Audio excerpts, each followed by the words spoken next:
Hello बच्चों, आइए प्रश्न को समझते हैं। प्रश्न दिया गया है, एक बीमा कंपनी 2000 स्कूटर चालकों, 4000 कार चालकों और 6000 ट्रक चालकों का बीमा करती है। दुर्घटनाओं की प्रायिकता क्रमशः 0.01, 0.03 और 0.15 है। बीमाकृत व्यक्तियों चालकों में से एक दुर्घटनाग्रस्त हो जाता है, उस व्यक्ति के स्कूटर चालक होने की प्रायिकता क्या है? तो बच्चों, इस प्रश्न में हमें दिया गया है कि एक बीमा कंपनी है, 3 अलग-अलग चालकों को वो बीमा देती है, जिसमें से स्कूटर है, कार है और ट्रक है, और तीनों की दुर्घटनाग्रस्त होने की प्रायिकता जो है वो 0.01, 0.03 और 0.15 है। तो हमें दिया गया है कि इस बात की प्रायिकता बताइए कि अगर एक दुर्घटनाग्रस्त होता है एक व्यक्ति, तो वो स्कूटर चालक होगा। तो बच्चों, इस प्रश्न में जो मुख्य अवधारणा है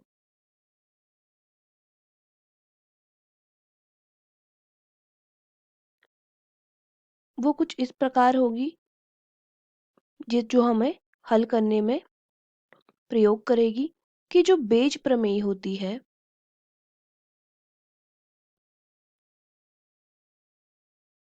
बेज प्रमेय वो ये बताती है कि किसी भी घटना के होने की प्रायिकता जब हमें एक शर्त दी गई हो। तो यहाँ पे जो हमें शर्त दी गई है वो ये है कि व्यक्ति दुर्घटनाग्रस्त हो जाता है, तो उसकी हमें प्रायिकता बतानी है कि वो स्कूटर चालक होगा। तो हम यहाँ पे बेज प्रमेय का जो सूत्र होता है वो कुछ इस प्रकार होता है। अगर हमें E1 के होने की प्रायिकता बतानी है किसी शर्त A पे, तो P(E1)/A बराबर हो जाएगा P(E1), E1 के होने की प्रायिकता बटे PA/E1।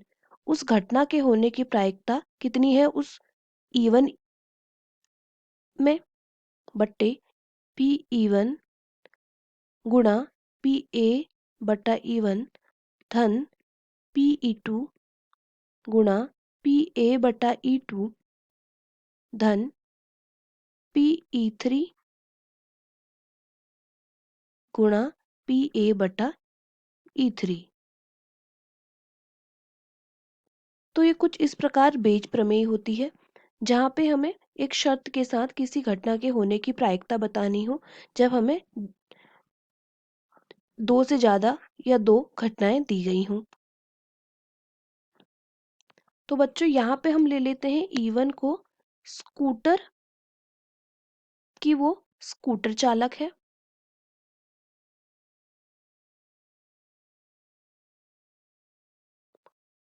माना E2 जो है वो है कार चालक,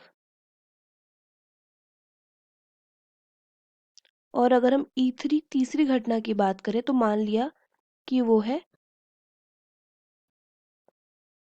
ट्रक चालक।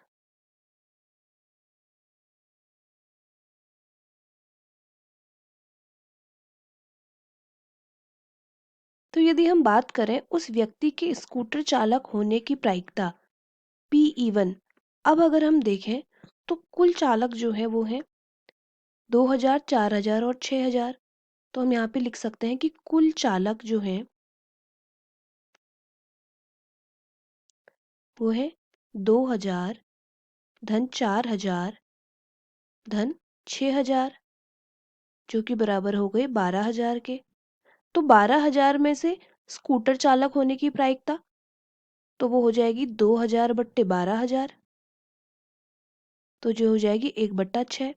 इसी प्रकार उस व्यक्ति के कार चालक होने की प्रायिकता हो जाएगी 4000/12000 बराबर 1/3। उसी प्रकार उस व्यक्ति के ट्रक चालक होने की प्रायिकता हो जाएगी 6000/12000, जो कि हो जाएगा 1/2। अब हमें यह दिया गया है कि जब एक व्यक्ति के दुर्घटनाग्रस्त होने की प्रायिकता कब, जब वो स्कूटर चालक हो। तो P घटना A हमने ले लिया था कि दुर्घटनाग्रस्त होता है, यह शर्त है। कि वो दुर्घटना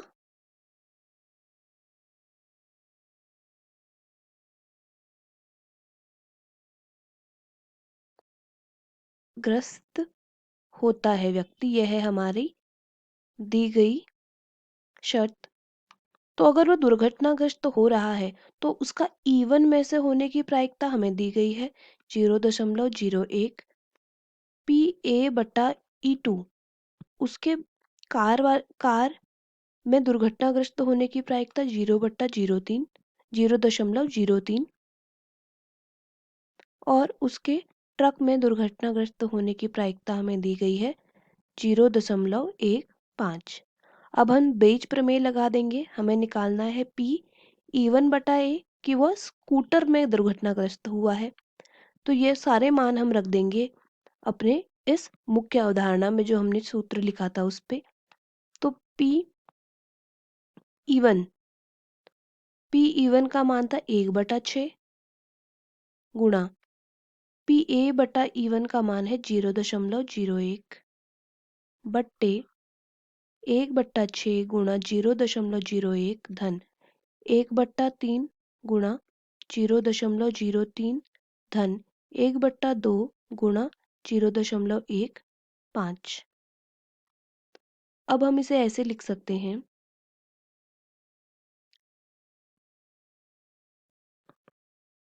1/600। हमने ऊपर और हर और अंश में से दशमलव हटाने के लिए हम इसे कुछ इस प्रकार लिख सकते हैं 600 धन, क्योंकि हम अगर 100 से यहाँ पे गुणा करेंगे और भाग भी देंगे तो ये कुछ इस प्रकार हो जाएगा 1/600 और 0.01 से गुणा करेंगे जब 100 को तो वो हो जाएगा 1। तो हमने सीधे ही लिख दिया है 1/600। और हम चलिए इसे ऐसे लिख लेते हैं 1/6 गुणा 0.01 गुणा 100/100। अब इसे हम हर पे भी ऐसे ही लिख लेते हैं गुणा 0.01 गुणा 100/100 धन 1/3 गुणा 100/100 गुणा जो था 0.03 धन 1/2 गुणा 100/100 गुणा 0.15। तो ये बराबर हो जाएगा 1/600 बट्टा 1/600 धन 3/300 धन 15/200। तो यहाँ पे हम लॉस ऑपो ले लेंगे।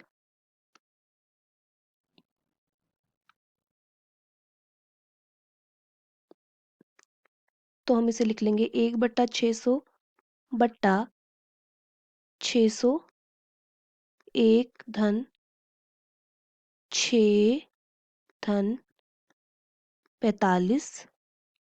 तो अब हम इसे लिख लेंगे 1/600।